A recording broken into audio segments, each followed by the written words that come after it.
Oi pessoal, tudo bem com vocês? Faz tempo que eu não apareço aqui conversando, falando, contando alguma coisa, então tô de volta. E eu gosto muito de gravar pra cá, mas infelizmente não tô tendo muito tempo, então quando eu tiver um tempinho eu sempre vou tentar me dedicar um pouquinho aqui. Hoje eu vou contar uma história, na verdade uma história pública, sobre o sequestro da Ana Hickman, que terminou na morte do sequestrador.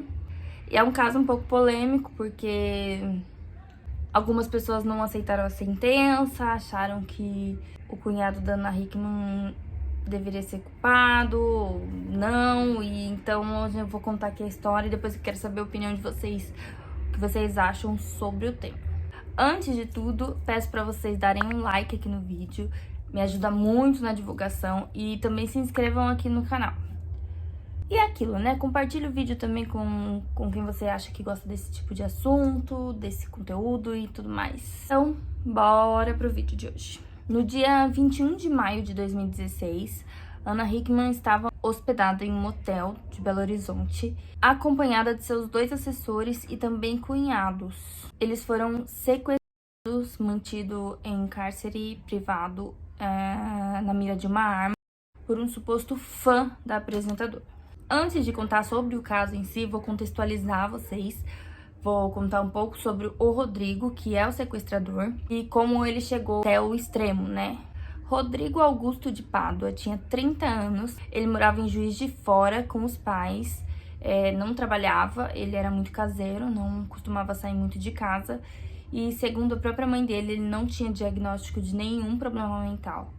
Segundo a perita criminal, doutora Rosângela Monteiro, ele fantasiava um relacionamento amoroso com a Ana Hickman e começou a stalkear ela na internet. Ele pesquisava tudo sobre a vida dela, ele tinha fotos, ele tinha vídeos, fotos atuais, fotos da adolescência dela, fotos da infância.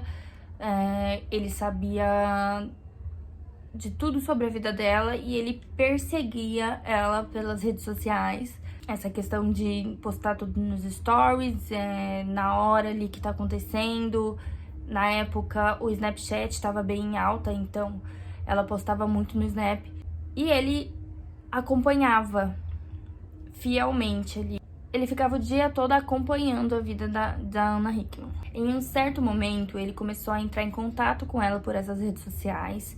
Ele mandava mensagens, ele se declarava, e ele era respondido, não pela própria Ana, mas pela equipe, né, que fazia o monitoramento das redes sociais dela. Porém, na cabeça dele, ele era respondido por ela, então ele acabou alimentando essa fantasia ainda mais com esse contato que ele tinha com ela, né? E com isso ele acabou criando uma rede social, ele criou um Instagram, eu acredito, eu não sei exatamente qual plataforma ele fez isso, mas ele criou um Instagram, ele criou um perfil pros dois, como um perfil de casal, e ele alimentava com posts falando sobre a vida deles, sobre o relacionamento deles. Ora ele se referia a ele mesmo nos posts, se declarando pra ela e etc. E ora ele postava como se fosse ela. Tipo assim, obrigada. Obrigada pela noite anterior, eu tô super feliz com você, você é meu amor, tudo mais. Isso se fazendo como se ele fosse a Ana, postando, entendeu? Postava foto da Ana e se declarando pra ele. Assim, era um perfil um pouco problemático. Sim. Essa obsessão que ele tinha começou a ir além, começou a ficar um pouco mais séria. E acompanhando as redes sociais da Ana Hickman, ele viu fotos dela com o marido dela e se sentiu traído. E aí ele começou a alimentar uma raiva dela, uma raiva da família dela, por essa suposta traição. E com isso na cabeça dele, ele achava que ele precisava se vingar dela, porque, assim, você acabou com a minha vida, você me traiu, você acabou com a minha vida, então eu vou acabar com a sua também. Era esse o pensamento que ele tinha. E foi aí que ele começou a se organizar, a confabular ali em como ele ia encontrá-la, pra tirar limpo, né, essa situação, pra conversar com ela, pra se vingar dela sobre essa traição que ele teria sofrido.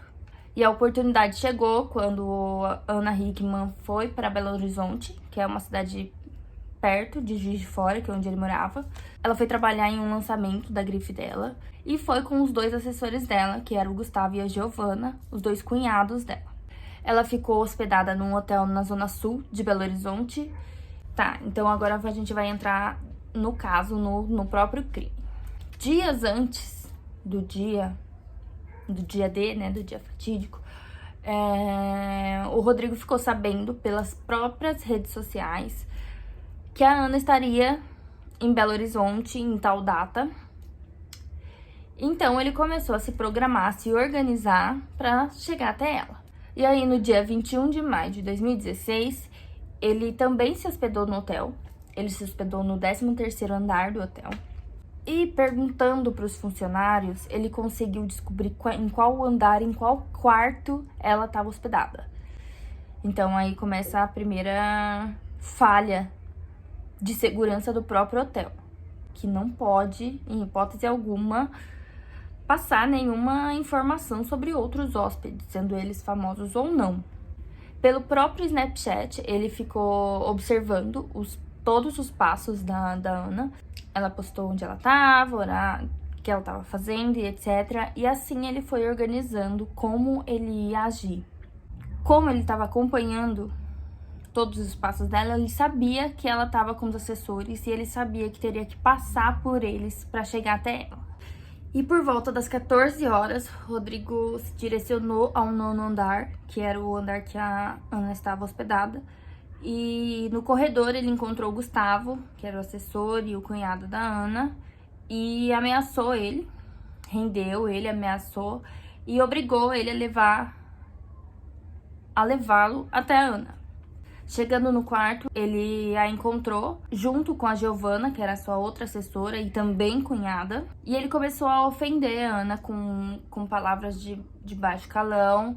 Quando o Gustavo percebeu que não era um assalto, que se tratava de uma pessoa que estava descontrolada e que podia, a qualquer momento, apertar o gatilho e atirar, né, na Ana, nele, na mulher dele, ele acabou reagindo e ele foi pra cima do Rodrigo, ele foi pra cima do sequestrador, entrou em luta corporal com ele, mas nesse momento o Rodrigo atirou 2 vezes. Ele atirou em direção à Ana, mas ele acertou a Giovana.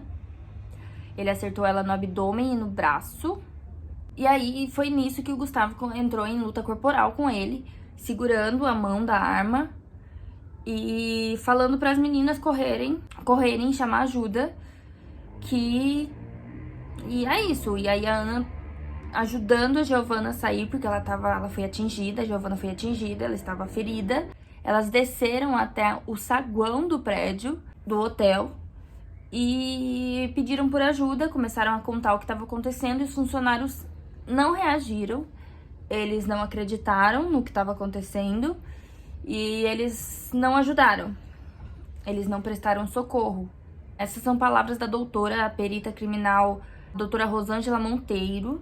E enquanto isso, Gustavo e o agressor, o sequestrador, ficaram no quarto em média, durante 30 minutos, ainda ali naquela luta corporal, ele tentando desarmar o sequestrador, e o sequestrador relutante e violento.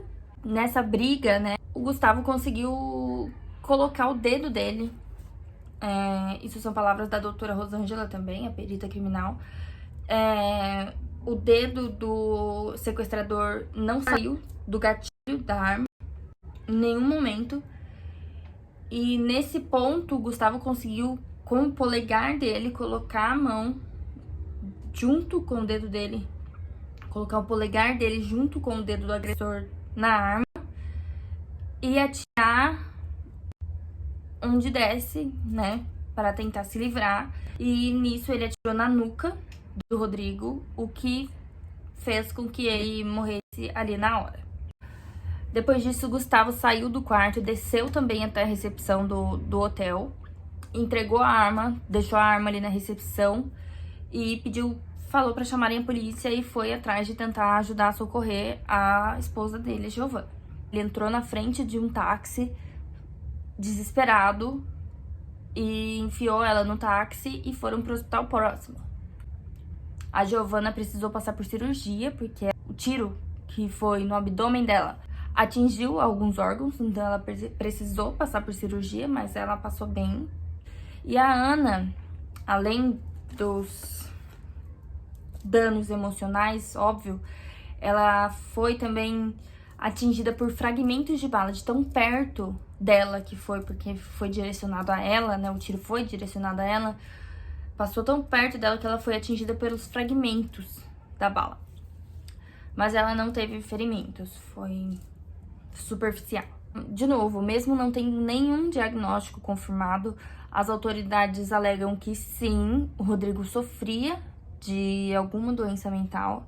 Isso pela análise do comportamento dele pré e durante o ato, né? Em como esse ato foi premeditado, ele se planejou para isso, né? Ele queria ir lá, ele queria atacar a Ana. Isso era a missão dele ali naquele momento, era atacá-la. O Gustavo foi denunciado pelo Ministério Público por homicídio doloso, aquele em que há a intenção de matar. Isso com um argumento de que foi excesso de legítima defesa, já que foram 3 tiros na nuca do Rodrigo. 3 anos depois ele foi absolvido sob primeira instância. O Ministério entrou com recurso, porém ele foi absolvido em segunda instância. A Ana Hickman segue com processo contra o hotel por negligência, por alguns motivos, né, no caso. Eles passaram qual era o quarto que ela estava para o agressor. Eles negaram socorro. A família do agressor saiu em defesa dele. A própria mãe dele disse que ele agiu por amor, não foi por maldade. E que ele foi assassinado a sangue frio, já que ele estava imobilizado quando ele levou os tiros. Para a irmã do Rodrigo, ele só queria conversar com a Ana. E ele foi impulsionado pelo amor que ele sentia por ela, essa paixão que ele sentia por ela. E ele não, para ela, ele não tinha maldade nenhuma. Estranho, porque uma pessoa sem maldade não iria com uma arma, né? Mas eu não vou dar minha opinião. Eu quero saber de vocês, qual a opinião de vocês sobre isso, o que vocês acham, acreditam que o Gustavo deveria ser condenado ou não, ou realmente foi legítima defesa, acham que o Rodrigo tinha algum problema mental realmente, ou que ele não tinha intenção de matar. Deixa aqui nos comentários o que vocês acham. Mais uma vez, se vocês gostaram do vídeo, deixem seu like e se inscrevam aqui no canal. E quanto mais eu ver que vocês gostaram do vídeo, mais eu faço vídeo desse tipo por aqui. Então é isso. Espero que tenham gostado e até a próxima. Tchau!